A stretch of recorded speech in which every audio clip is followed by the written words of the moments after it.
Góða kvöldi, ég heiti Haraldur Björn Sigurðsson og er sjúkraþjálfari. Ég er ekki mjög vanur að tala svona mæk, þannig að ef það gengur upp illa, bara látið mig vita einhvern veginn. En ég ætla að tala endurkomu eftir meiðsli og það á fótboltameiðsli. En ég pínu forðin, rétt upp hönd sem eru fótboltaþjálfarar og hérna inni. Ok, svona helmingurinn. Ég samtækni fyrirlestur mjög mikið með fótboltaþjálfari í huga. Þetta er svona minna sjúkraþjálfara miða. Ég vona að það fyrirgefist og að bara helmingurinn séu þjálfarar, það var að hafa það.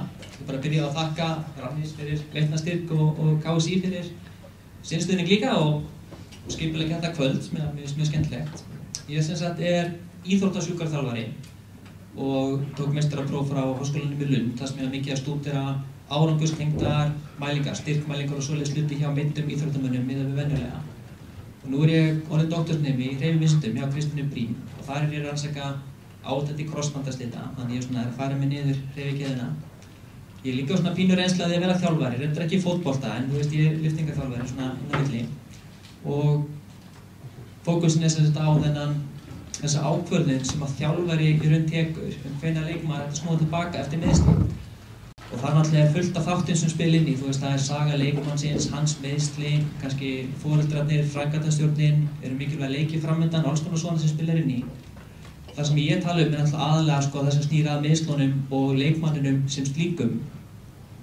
Og mitt markmið er í raun að aðstoða ykkur fótboltaþjálfara við að taka upplýstari ákvörðun endurkomuna. Með upplýstari að þá við að þið séu meðvituð hvaða áhætta fylgir endurkomunni ef einhver er og hvenær sé kannski réttlætanlegt fyrir ykkur að taka hana eða ekki. Til þess að gera það, að þá ætla ég aðeins að renna yfir meiðsla tölfræði, þessi hugtökum hvernig við lýsum áhættu, sem er kannski pínu þurrt, en gott að klára það af, svo allir geti vita hvað hlutfallslíkur eru og eitthvað svona. Svo fer ég yfir hvað eru algengustu meiðslin í fótbolta, aðalega út frá UEFA evrópsku tölunum.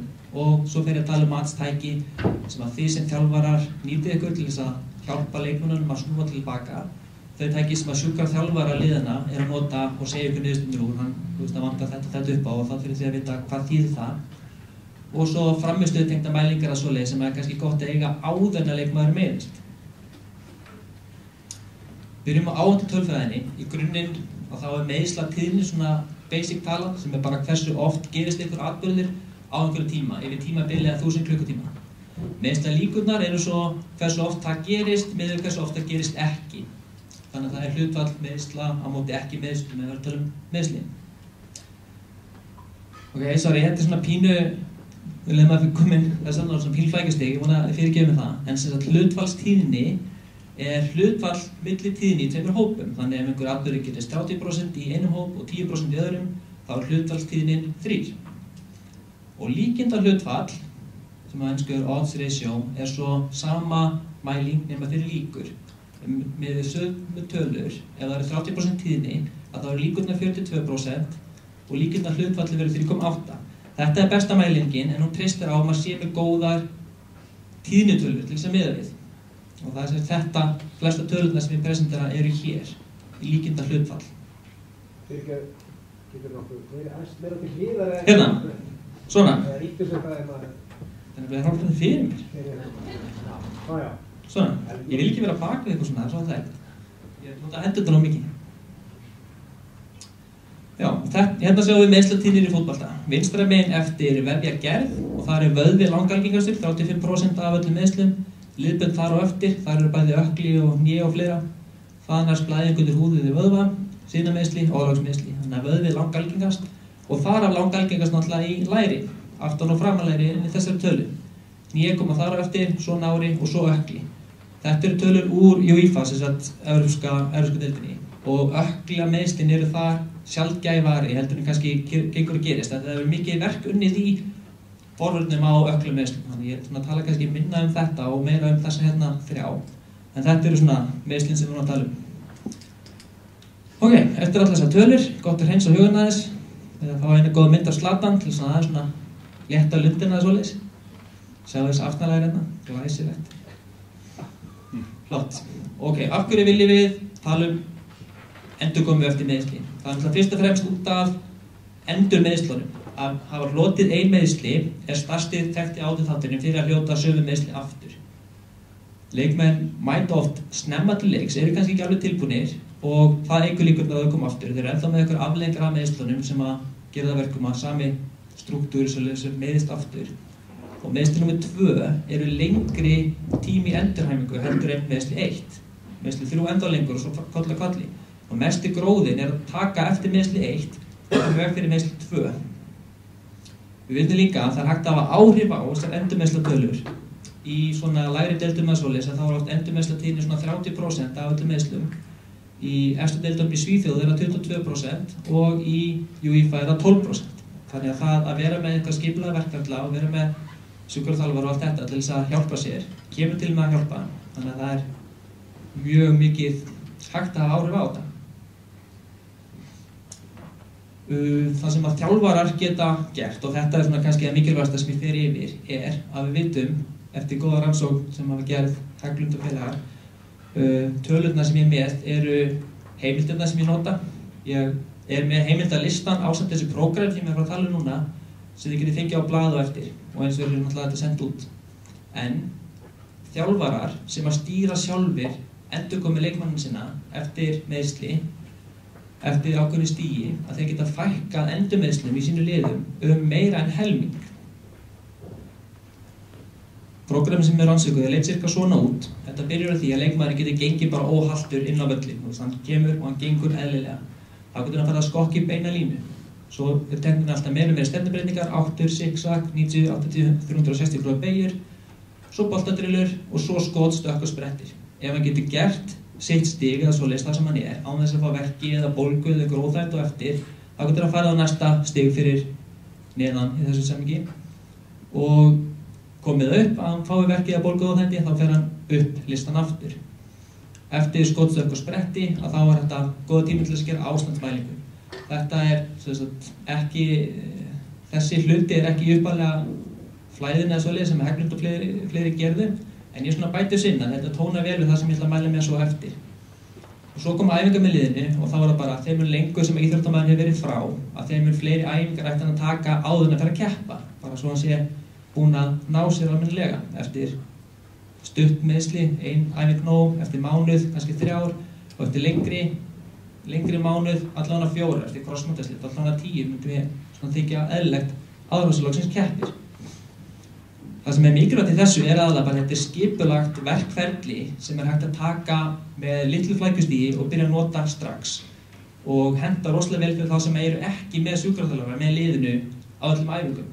Þetta er eitthvað sem er í gangi á hverju æfingu og þess vegna er svo hentugt að þjálfarinn fylgist með þessu og sé að spá í hvort það gangi eða ekki og uppfæra rannsóknin og hún byggði á því að láta þjálfara sem eru ekki í atvinnumannaliði gera svona skipulagða prógram og það var það sem að gefa þessu svona góðan árangur. Þetta er ekki þessi helmingur sem að fækka, þetta er ekki að fara í UEFA og fara úr 12 í 6, þetta er að fara í hinadeildina og fara úr 30 í 15. Þannig að bara það að fylgja þessu, það setur mann hansi nálægt því sem að gerist í UEFA sem er bara nokkuð gott. Nú ætlum ég aðeins að tala svona sértæk möt, eitthvað sem að sjúkraþjálfari liðsins eitthvað þannig er að fara að gera og segja ykkur sem þjálfurum frá hver niðurstaðan er. Þetta sýnir okkur virkar hnérettu sem er eitt af því sem spáir fyrir endurtekna tóknun í aftanlæri. Ná maður ekki jafn góðum árangur hægri vinstri, þá hefur maður aukna áhættu, þetta er sem sagt líkinda hlutfall upp á 1,13 fyrir hverja gráðu sem vantar upp á. Þannig að líkurnar á endurtóknun aukast 13% fyrir hverja gráðu. Þannig að eftir 5 gráðu mun að þá er þetta strax komið yfir 60% sem þetta eykst. Þetta er styrkur aftanlærisvöðva við 15 gráðu hnébeygju með jafnlengda samdrætti. Það er að segja hann ýtir í þetta eins fast og hann getur, hlustar hann niður. Líkillinn í þessu er þetta gert við lítið beygjuhorn eða svoleiðis og að hver 100 grömm sem að vantar upp á hina hliðina tengist 4% aukinni áhættu á önduslitum. Þannig að með kíló af mismun sem er ekki mikið, kíló í aftanlærisstyrk er ekki mjög mikið en þá strax komið 40% aukningu. Þannig að það er hans drastískt. Aðrar hlutir sem gagnast eru þreifiheimsli, þetta er eitthvað sem að sjúkraþjálfari myndi gera bara ef að tóknunin er ennþá aum fyrir dreifingu, það er ennþá vont að láta pót í hana, að þá eru 3-falt meiri líkur þó að allt annað sé í lagi. Svo nokkur hlutir sem að gagnast ekki. Liðleiki. Það er ekki nóg að vera komið réttan liðleika, það gerist fyrir eitthvað snemma og er ekki nóg. líðan leikmannsins heldur ekki nóg. Þú veist, og hans ferskur, tilbúinn að spila, það hefur ekki allt að segja með hvort hann slíti aftur og reynir ekki neitt að segja. Eins með segulómskoðun. Það er gagnlegt að taka segulóm, maður sér hvað tóknirinn er stór, maður getur svona nokkurn veginn giskað á hversu langa tíma hún er að gróa, en maður getur ekki sagt ok, það konar 28 dagar, fyrir að spila. Nú, af því að aftanlæristóknarnir eru langalgengastar og algengasta endurtóknunin, að þá eru mestu rannsóknina til þær í fótbolta. Þannig að maður svolítið að svona fylli eyðurnar með klínískri rökvísum kannski hvernig test eða hvernig mælingar maður ætti að gera eftir aðra tóknanir. Þannig ég ætla bara svona að stinga upp á það sem ég myndi telja skynsamlegt, en þá náttúrulega ekki þekktar áhættutölur fyrir þetta, þannig við túlkum það bara varlega. Þetta er test eftir náratóknin eða svoleiðis sem er líka temmilega algeng. Það er erfitt að gera jafnlengda samdráttspróf, á nárvöðunum að þetta gagnast báðir einu og þá er maður heldur ekki að mæla lengdu stöðuna. Þetta test tekur líka lengdu stöðuna og maður getur borið saman fjölda endurtekninga, það er ekki hægt að mæla kílóinu. Hún er snýr að okkur öðru á hliðinni og þetta er hjálpuður leikmaður sem heldur undir fótinn. Ég var mjög lengi að fendra þessa myndir. Hérna sjáum við test eftir framanlegurstóknin, þá er tvennt sem að vöðun þarf að geta. Hann þarf að geta haldið hinu beinu á meðan hann beygir miðumina, liggjandi á bakinu, og hann þarf að vera jafn sterkur báðum megin. Það eru fá test sem eru virkilega góð fyrir framanlærisvöðuna sem er einangran, en sitjandinn hér ætti að reyta þeim betri af því að það einangrar vel og jafn styrkur báðum megin ætti náttúrulega að vera markmið áður en leikmaður snýr aftur. Ok, þá ætlum ég að tala sennilega hitamálið í kvöld eða svoleiðis eða þar sé að endur komu eftir krossbandaslít. Eftir krossbandaslít, eins og aðra innanliðaskaða, það var miklu lengri tími endurhæfingu. Þetta eru liðir, vefir sem liggja djúpt og lítið blóðflæði þannig lagað, þetta eru lengi að gróa og þar leiðir lengri fjárvera, 9 mánuðir plús eftir krossbandaslít. Því fylgir að heili fóturinn er náttúrulega ekki búinn að spila fótbolta í 9 mánuði heldur, þannig að bera saman hægri og vinstri kannski ekki alveg eins valið eins og að bera saman leikmann fyrir og eftir. Og eftir krossbandaslít þá náttúrulega eins og Kristín nefndi, mikil áhætta á endursliti. Þessar tölur taka í fótboltamenn á hástigi og hjá þeim eru 23% af þeim sem eru yngri en 25 og fara aftur í fótbolta sem að slíta aftur. Þannig að cirka fjórðungur. Þannig að það er mikilvægt að vinna þar. Og þetta eru sjálfsög bestu testin fyrir þetta. Tíminn er kannski ekki test og tíminn er alveg glataði mælikvarði á hvenær leikmaður er tilbúinn, en getur verið mjög fínn mælikvarði á hvenær leikmaður er ekki tilbúinn. Þannig við vitum að fyrir hvern mánuð sem vantar upp á 9 mánuðum að þá eykst hættan eða svoleiðis 50%. Þetta odds ratio er líkindar hlutfalli. Og eins með framanlæri styrkin fyrir hverja prósentu sem vantar upp á heilbrigðafót aukast líkindar 3%. Og það er ekkert óvanalegt að sjá eitthvað eins og 20% mun á milli hliða, þannig að það er strax komið 60% aukning á líkum sem eru hans háar. Þannig að leikmaður með mikil munum milli hliða eftir 6 mánuði, hann ágættur að fara að spila. En margir eru fastir með þessa hugmynd að það 6 mánuði sé, fínt eða svoleiðis. Einhver frægur gerði það á 3 mánuði, manni, ég ætti að gera það á 6, þetta er bara, viðmið ætti ekki að vera tíminn, heldur þá ætti að líða nægilega langa tíma og vera nægilega heilbrigður á milli. Og svo er það spurning með hoppróf, sem eru líka test sem er algengt að nota, og það er alltaf spurningin, hversu mikið er hægt að marka hopprófin. Þau segja nokkla mikið sprengikraft og snerpu og eitthvað þannig, en ef þú ert að bera saman hægri og vinstri, að þá ert að bera saman heilbrigðan fót sem er ekki búinn að æfa fótbolta eða spretta eða stökkva eða neitt í marga mánuði. Þannig að báðir fætir eru sennilega verri heldur en þeir voru fyrir slit. Þetta er öðruvísi með framanlæri styrkin, að því að framanlæri styrkurinn er svo mikið tengdur við hvernig staðan er á hnénu. Áverkar á hné beinlínis minnka styrkin í framanlærinu út af bara feedback-lúpum sem virka á þetta. Þannig að það er miklu meiri líkur á því að sé maður með jafnan styrk að fá sér hnéð lægi heldur en að maður stekkur. Þegar maður stekkur ekki bara með hnénum, maður stekkur með öklanum og meðmönum og bakinu og öllu og þessi liði geta bara orðið sterkari og tekið yfir það sem að hnéð annars gerði. Og þar af leiðandi er gott að vera með reglulegar frammistöðtengdar ástandsmælingar áður en að manneskja meiðist til þess að geta miða við. Og það sem ég ætla að mæla með núna er að þjálfarar, þið vantilega takið einhver reglulega ástandsmælingar. Er ekki einhver hérna sem að fylgjast með sprettræða til dæmis, réttufönd? Engin? Einn, flott. Einhver sem mælir úthald? 2. styrk. Ok, eitthvað sem að ég myndi svo sem mæla með að þjálfarar fylgjast með hversu hratt leikmenn geta hlaupið, en líka fylgjast með styrk eða snerpu eða svoleiðis á þann hátt að það sé hægt að nota það til þess að meta hvort að mannskjan hafa náð sér eftir meiðsli eða ekki. Gert bara samhliða öðrum frammistöðum mælingum. Ég ætla bara að mæla með nokkrum og hérna koma stökkunum rosalega sterkt inn og það náttúrulega til milljón möguleikar og maður velur bara eitthvað sem fljótlegt og þægilegt og make sense. Maður getur gert einfalt stökk eða einfalt þrístökk eða zigzag einfalt þrístökk eða hliðar þrístökk, 6 mínútur stökk á tíma eða 20 metrar stökk á tíma.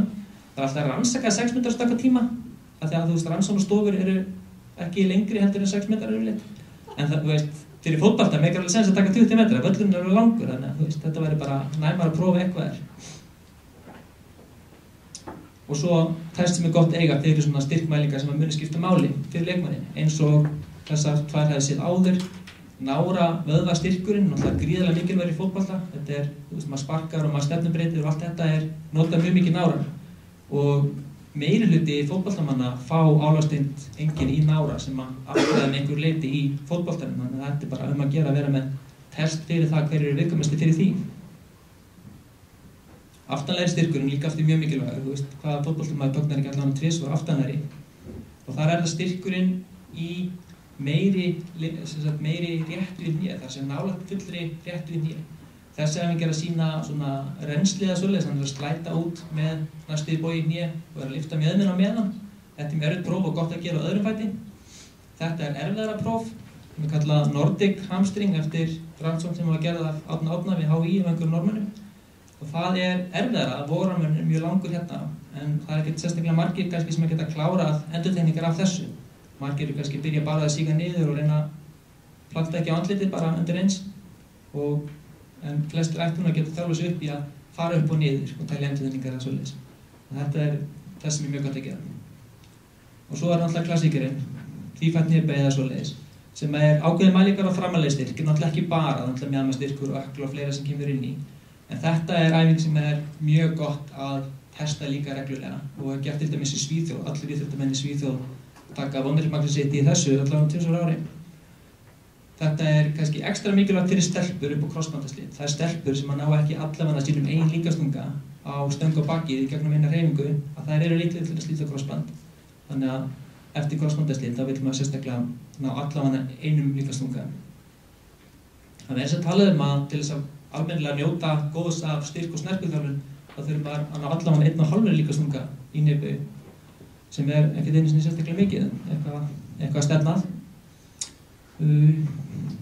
Þetta var restin af æfingunum. Það sem ég búinn að fara yfir verkferlar, hvernig þetta skipulega fara með leikmenn úr meiðslum yfir á æfifótbolta sem á saman. Undir stjórn þjálfara, sem náttúrulega mjög mikilvægt. Ég er búinn að fara yfir test sem að sjúkraþjálfarar sérstaklega myndu nota til þess að meta hvernig gengur að ná sér eftir meiðslin og svo framvísutengdar mælingar sem að þið sem þjálfarar, getur nota samhliða hinum árangurstengdu testunum sem gerið á leikmönnum ykkar til þess að fylgjast líka með hvar leikmönnum þarf að vera eftir meiðsli eða svoleiðis. Það svona, cirka búið. Ég held að til að enda þetta svona pínu persónuleg nótum, ég held að svona fyrir sjúkraþjálfara eins og mig og flest ykkar, það er svona þægilegt að vita hvort það sé eitthvað svona skipulagsstarf með meiðsli eða svoleiðis í gangi. Þannig að ég myndi bara vilja hvetja ykkur til þess að tala við sjúkraþjálfarana sem sinna liðum ykkur og láta þið vita hvernig þessu haga hjá ykkar liðum. Bara myndi auðvitað held ég samstarf á milli þjálfara og sjúkraþjálfara að allir svona viti hvað í gangi. Og eins ef að stundum bara þannig að það úrslitaleikur og besti leikmaðurinn meiddur og hann samt að spila. Stundum bara gott að tala saman og segja bara ok, hann þarf að spila, ég veit að það er svona mikil áhætta sem fylgir því og geta bara allir verið sáttir í snæði fyrir að sjúkraþjálfarinn sé bara eitthvað útla pyrrur og láta gumma bara slitna aftur á afnulefnu og ég er búinn að vera fullu hérna og það bara, fínt að hafa bara allt upp á borðinu og upp á vinnulegt. En ég vona bara að þetta sé gagnlegt og munum bara byrja strax á næstu æfingu að bara skipulega setja leikmennina inn eftir meiðsli. En vona líka að þessu bara eitthvað spurningar umræði sem geti skapast núna. Hvaða frábæra forrit varst að nota til að gera 5 mínútur? Smá útúrdúr. Ég var að fara að opna Paint til þess að búa til svona stickfigures, því ég handteiknaði alltaf fyrir, þegar að segja fólki hvað æfingar á að gera. Þess að það hlýtur að vera til eitthvað forrit bara til þess að búa það til. Og ég googlaði og ég fann forrit sem ég man ekki lengur hvað heitir. Og það var einfalt, ég gæti lagt á það á 5 minútum, þannig að googlaði bara og takið það sem kemur efst. Ef þú ættir að velja stökkpróf, þannig að ef þjálfarar vilja taka kannski einhver ákveðið skíma og vera með eitthvað svona að halda skrá yfir frammistöðum til þess að eiga svona baseline mælingar og þú vildi bara velja 1 eða 2 stökkpróf, velja kannski einhver styrk eða eitthvað sprett. Ég meina, hvað myndir þú segja að vera kannski best að hafa í verkfærakistunni sem svona reglulega mælingar, að því þú meina þú ert með stóran hópa íþróttamönnum og þú getur ekki verið að eyða alveg mörgum dögum í að mæla þetta. Hvað myndi vera svona þitt besta pick og hvað svona? Ég held að öll stökkin sem að taka vel undan tíma séu praktísk þegar þú ert með 30 manna hóp til að keyra einhvern próf. Það ertu bara með 1 mann á klukkunni sem að styndi við ykkur á línu og svo stökk allir sömu lengdina. Það ertu ekki að vissandis með málband upp á hvað hann stekkur langt eða svoleiðis en far samt góðan enn og mælingu. Þannig að ég myndi taka einhvers konar stökk á tíma. Þeim er lengra, þeim er auðveldara að sjá breytingu. Þannig að 20 metrar væri það svona fínt en að fá rassunni sem stiðið. Á einu höfði, já. Já, á öðru bæti. Til að geta borið saman hægri og vinstri. Já, hvað lengi þá? Já, hvað lengi að stökka 20 metra í mörgum stökkum, ekki í einu stökki, sko. Nei.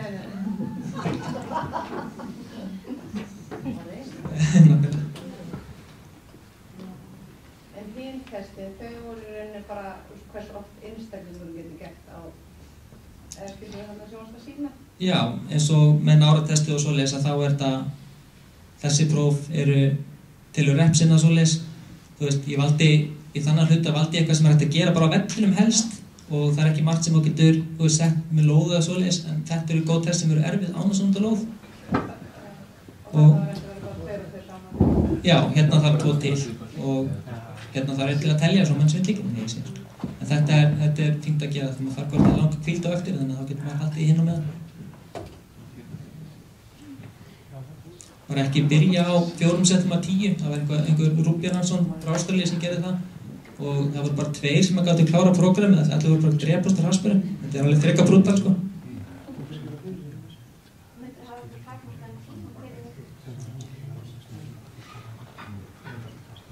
Myndir að hafa eitthvað takmarkaðan tíma sem fólk hefur til þess að klára, þú veist. Þú ert ekki bara já, þú fær 2 mínútur til að gera þetta eins og þú getur, eða til þess að hafa eitthvað mark. Ég held að þyrfti svo sem ekki að gera þannig. Ég held að það sé enginn að fara að hvíla sig í 2 mínútur eða þú veist, anda að pústa fullu til að klára næstu endurtekningu. Ef hann það gerir þá held að það sé alltaf í lagi að gera bara þannig. Ég þarf bara að velja það bara. Ef þú ert búin að setja einhvern tíma þá ertu líka búin að setja þak á einhvern sem er kannski í mjög góðu formi og getur nýtt 4 mínútur í eitthvað svona erfitt og þá náttúrulega vilt hann klára það allar. Það er annars svolítið með lélegt viðmið þegar hann svo meiðist.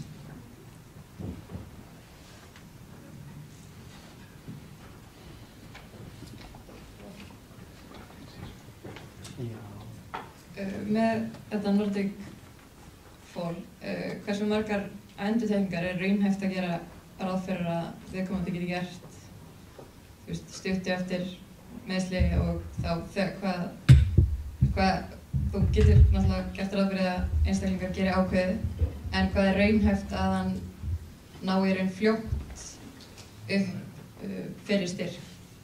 Sko, stutt eftir meiðslið þá náttúrulega prófum maður ekki einu sinni. Þegar íþróttamann er komið þangað, maður er veltað fyrir sér, er hann tilbúinn til þess að spila fótbolta og þá held hann sé komið þangað sem hann var og ekki verið. Alveg hygglust. Og hvað það er náttúrulega, þú veist, auðvitað gerir maður aðra kröfur í 5. flokki heldur en í meistardeild og ég veit ekki, þú veist, maður náttúrulega fljótar að ná sem maður fyrir að æfa þetta en ég held að 10 endurtekningar væri ekkert vanmat og ég veist að margir ná því.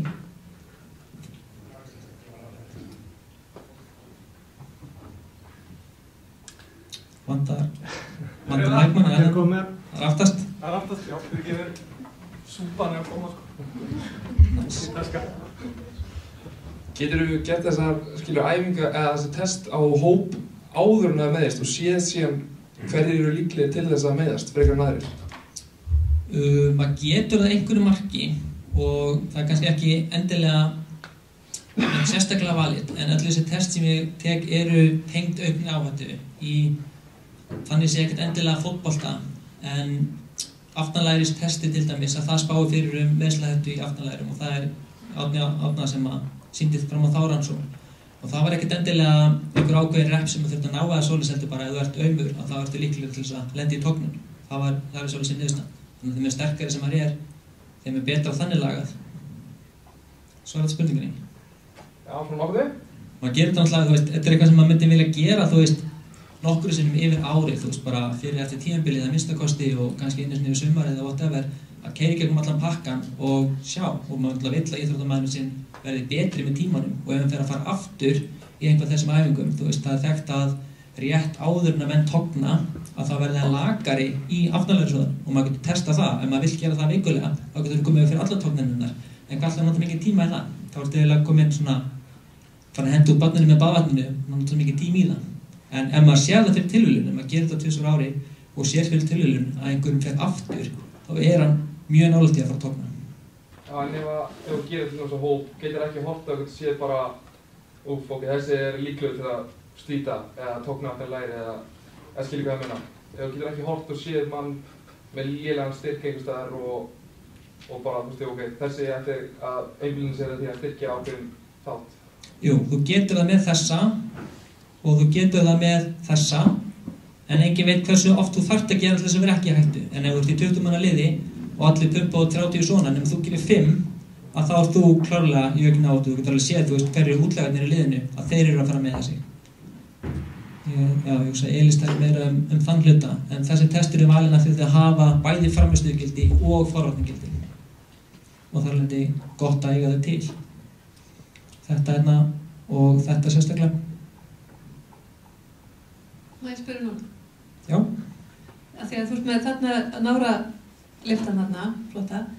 Það sem stútt að gera öðrum megin og getur þess að fengið symmetry index fyrir því hægri vinstri, sama með vöðvalengdina. En svo ertu með Nordic hamstring og við vitum að fólk getur svindlað því að nota annan fóta meir en hinn. Myndur þá velja frekar hina æfinguna sem á staðnum draga eða? Ég myndi velja hana af því hún einfalt, að þá margir kostir við hana, en hún líka léttari og það auðveldara að svindla á henni við öðru fæti, en það bara svo stór kostur að geta séð munina milli hliða í þessum málum af því að það oft þannig sem að þetta kemur fram misstyrkur á milli hliða, hann hefur meira fósforsgildi heldur en styrkur absolutt og þess vegna myndi ég velja þessa æfingu. En þessi miklu erfiðari og sýnir betur styrkin, þessi verður fljótt orðin úthaldsmæling í vel þjálfuðum hóp. Og þá líka ef maður komin í vel þjálfaðan hóp, þá vil maður kannski vera með einhverja styrkmælingu sem nýtir lóð, bara nýtir búna meira heldur en þetta. En þetta eitthvað sem maður getur gert á vellinum og já, alveg þokkalegt upp á einhverju svona ákveðnu leveli. Ef það pumpar út 50, þá ertu ekki að fara að græða mikið á því að vinna þig upp í 60. Og ef annar fóturinn getur 60 og hinn 100, þá skiptir kannski ekki svo miklu máli þessu missterkir. Æfingin bara orðin of létt. Þú varst bara að svara spurningunum núna. Ég ætla að spyrja hvort að það væri eitthvað vitið að nota þetta sem bara forvarnar æfingar, en það varst kannski bara komið með of léttar æfingar. Ég held að það sé frábær spurning og margt af þessum testum geta vissulega verið forvarnar æfingar og ef maður vill nota þessi slíkt að það ágætt. Þessar tvær geta verið þannig, en til dæmis sitjandinn hér, þetta ekki góð forvarnaræfing. Þessi hérna í sjálfu sér ekkert endilega besta æfing til þess að gera. Af því að það að ná meiri liðleika í þessari æfingu hefur kannski neikvæð áhrif að hlaupa hraðaðinn, en að vera jafn milli hliða gott. Þannig að þetta glötuð æfing, þetta frábær æfing til þess að gera. En það svona meira kannski pæling fyrir það sem að þjálfa og ég svona meira kannski hugsa þetta sem test en já, þetta góð æfing líka til að gera. En að sigta svona út aftan lærismeiðsli, einhvers staðar heyrði ég að maður getur séð ef maður væri með veikan glútus þá væri maður með hægt á að togna aftan í læri.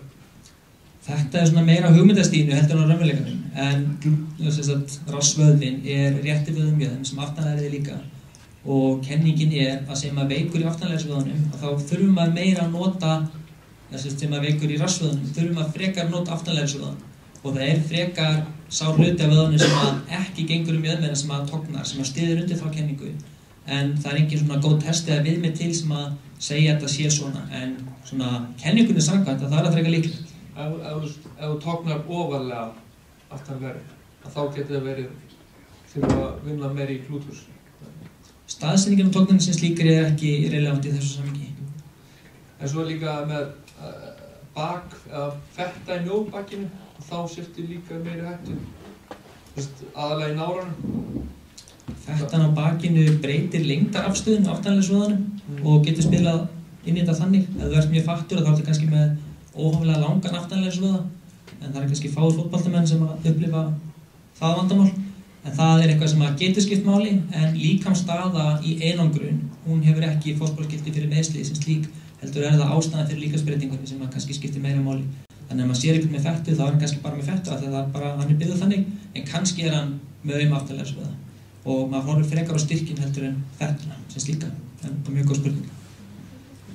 Þá erum við bara búin, byrjum. Takk fyrir mig.